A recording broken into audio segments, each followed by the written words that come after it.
Hi everybody, welcome to the UEA Nursing podcast, and today we have a Meet the Lecturer episode with Matt. Hi Matt, thanks for coming in. Hi Joe, thanks for having me. That's all right, thanks for coming along.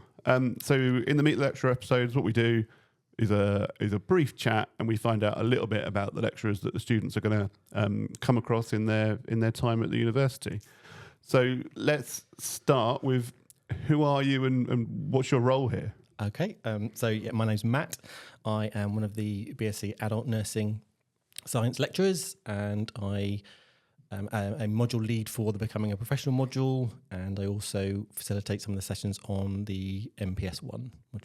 Fantastic. So a lot of first year stuff. Yeah. So the first years we'll get to know you. I'll see this face a lot. Early on. Yeah. And Apologies. So Becoming a Professional is a whole year module that they'll get all the way through the first year. Yeah. And you're their kind of, they've got different people for seminars depending what group they're in, but you're their main port of call as their kind of organised So work. kind of, as a module lead, I'm kind of responsible for overseeing the whole module and its structure for the whole year, really. I will teach a lot of it as well, but there's a big team who will help me throughout the year and have lots of knowledge and expertise to pass on. So really looking forward to it. Yeah, and you've basically anything to do with becoming a professional, you've got oversight of. You've got to organise it. You've got to so organising all the content, really, kind of the format of the content, the lectures, the rooms, the speakers, the assessments, and the submission dates, and the marking teams, etc. So there's lots to kind of think about, but it's it's nice to kind of have that kind of overseeing the whole arc of it really over the year. So. Yeah. Sounds really straightforward. Yeah. All right. Absolutely. So that's what you do now. But let's find out about when you started. When did you sort of decide you were going to become a nurse? When did you start your training? Was it a lifelong ambition or? No, absolutely not. I'm not one of those people that was, from the time I could speak, wanted to be a nurse. It was, I started my training in 2007, so I was 27, so I was in my late 20s. So it was a big career change. I actually was, prior to that, I was a retail manager for several years. That kind of happened by accident. I'd actually gone to university in Cheltenham back in 1998 and studied psychology, and because I was going to be a teacher actually at the time, so it's sort of I've kind of come full circle now. But you're the third person to say they were going to become a teacher who's who I've spoken to, or including me. So, but I'd gone travelling after my degree and got a retail job just to kind of pay it off, really, pay off my credit card, etc. And just ended up working my way up into management, and it was kind of by accident. And then there just came a point where I just felt like I needed to do something that had more sort of job satisfaction, more meaning. So that's when I kind of put the feelers out and started doing some voluntary work at the hospital to kind of see if that was kind of an area that I'd like to be in. But funnily enough, when I was, I think, choosing my GCSE options at the time, my mum said, have you thought about nursing? I could really see you doing that. I was like, oh, absolutely no way. Bodily fluids, etc. I couldn't, no way. So, but again, as a lot of mums, I know you better than you do yourself. So it's, so not too much of a shock. But maybe you, 18 wasn't the time for you to be a nurse, but 27 no, worked. Absolutely, yeah. That's interesting. So you, did you have friends, family in healthcare? How did you suddenly think voluntary work at hospital? So my mum actually had worked in X-ray when I was really, really young. So kind of not, from what she's told me, it's only, I don't remember that. That's way too young. And so she's kind of, and that was in A&E actually. So many, many years ago. So there'd kind of been that sort of, and then she'd worked in disability and in care work and sort of later on. So definitely probably had that. Lots of links to it. Influence. Yeah. Okay. And then you enjoyed your training? You kind of like, once you were in, did you go, this is it for me, or? Yeah, absolutely. I think I had done some voluntary work, and then I got a job as an HCA at a cottage hospital, which was just the best start, really. I was, at the time, it sort of turned a few heads. I was the first male HCA at the time. It was kind of, a few years ago, and just really, found out that I'd actually, just had a real kind of love for it, and that's where I kind of was meant to be. And then I applied to the course. Got accepted, but not until the following September. And then in the January of that year, when I was due to start in September, they said, "Oh, we've had somebody drop out. We've got a space." So literally within weeks I was on the course. Yeah. So and it started in 2007, and it was just a really great eye opener, really, and just I knew that's kind of where I wanted to be. Yeah. Definitely. And that would have been when I first met you when you were a student nurse, I think.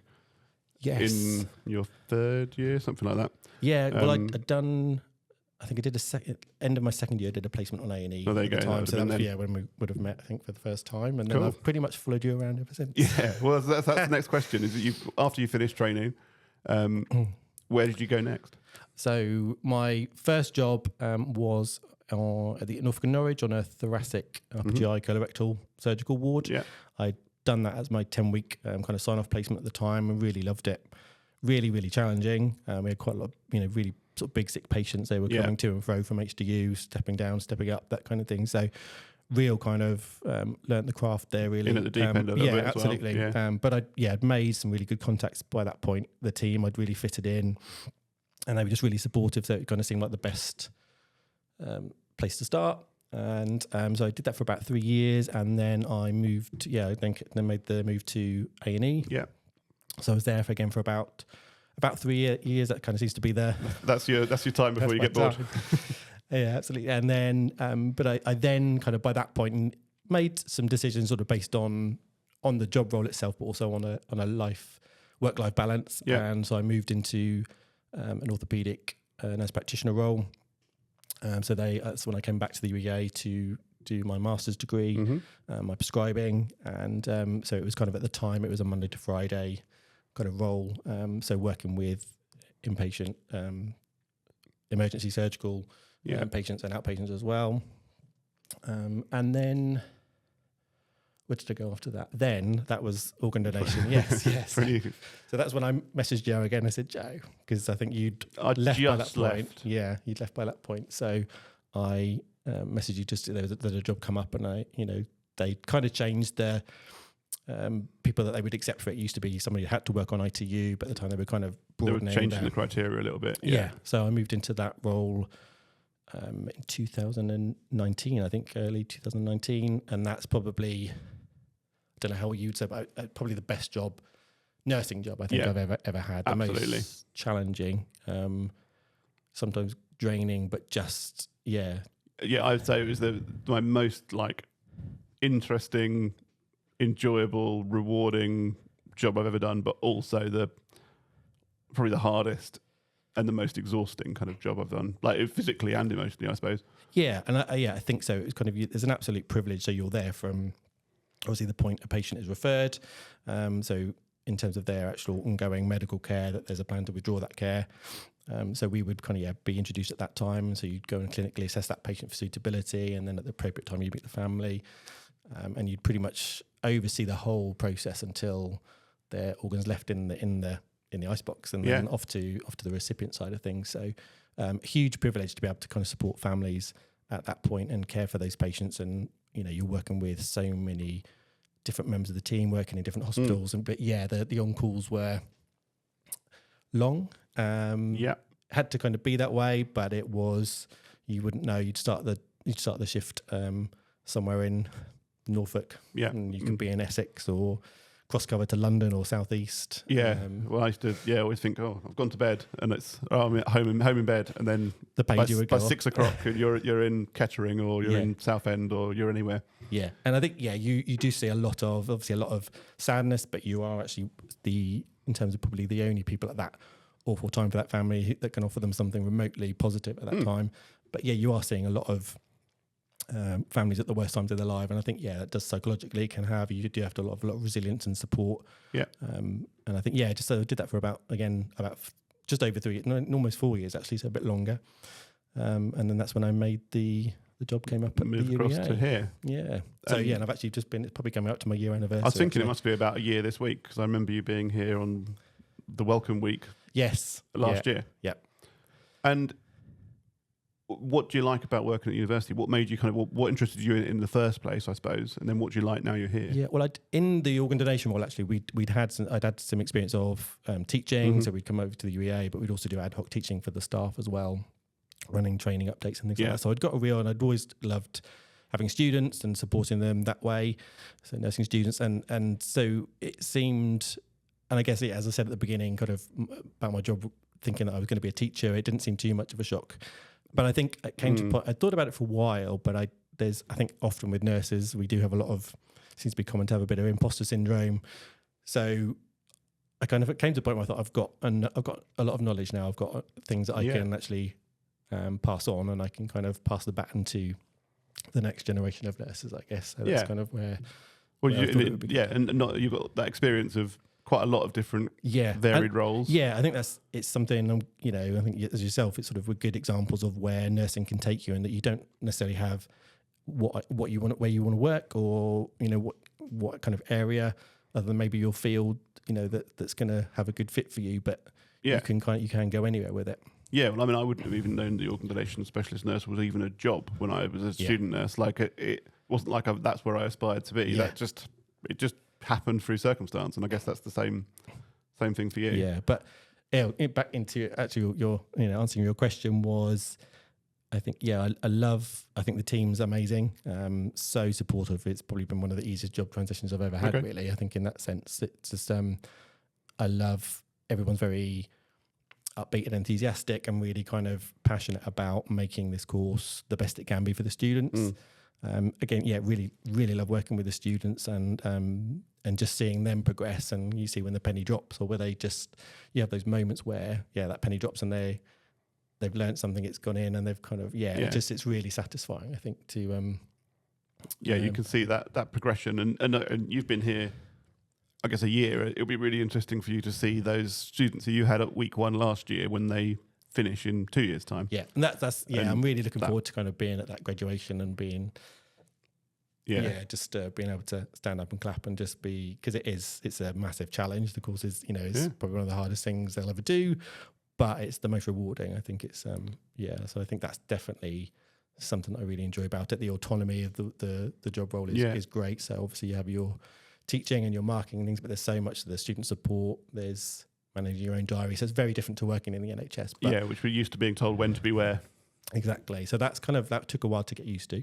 Not a bad thing to get used to, but so that's definitely like a positive. Yeah. Okay. And have we got you for 3 years, or do you think you're going to end up staying longer? So I think I found my, I don't know, where my piece of the puzzle goes, really. I think it's it definitely feels like it's a good fit, and I've got learning so much, and I've got so much further to go. Yeah. So I think for now it really works. Yeah. That's what I said too. I'm going to stay longer. There's so much to do. Yeah, it's so varied. Yeah, even at the moments where the workload is kind of you're sort of up to there with it.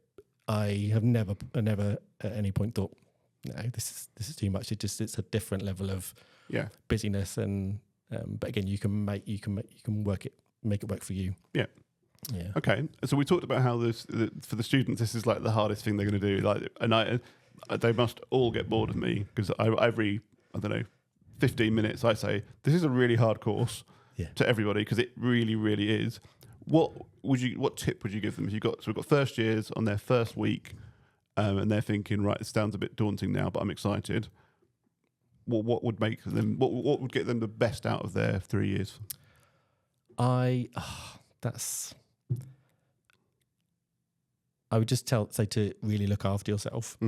I think and not to expect too much of yourself so early on. I think this is a 3-year course, so you're going to be in a far different position when you start to when you finish. That's the point of it. We're not expecting you to be experts at anything in this stage. So I think I would say take each day, each week as it comes.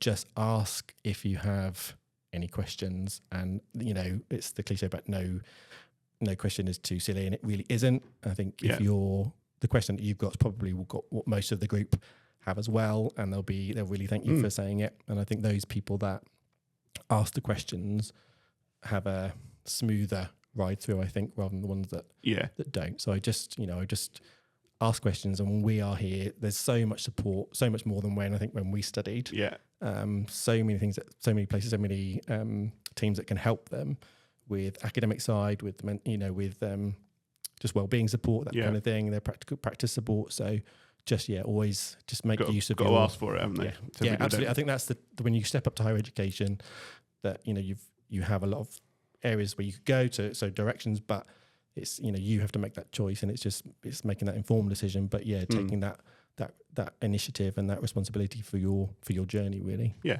Okay. Great advice. Brilliant. Well, thank you very much for coming in, and everyone You're gets very the welcome. chance to have a watch and find out a bit more about you. Yeah. Hopefully you've found this video interesting. You've learned a little bit about Matt. Have a look on the channel. There's a whole load of other Meet the Lecturer episodes, so you can come and meet most of the team are going to be on there eventually. We're building up episode by episode. But also subscribe to the channel. Hit like if you found this video useful, and you can share it with friends, point other people in the direction of these videos, and have a little look around at the other episodes we have. And there's another one about settling into uni, which might be quite useful, that's available as well. And we look forward to seeing you when you come and watch more videos soon. Thanks very much. Thanks. Cheers.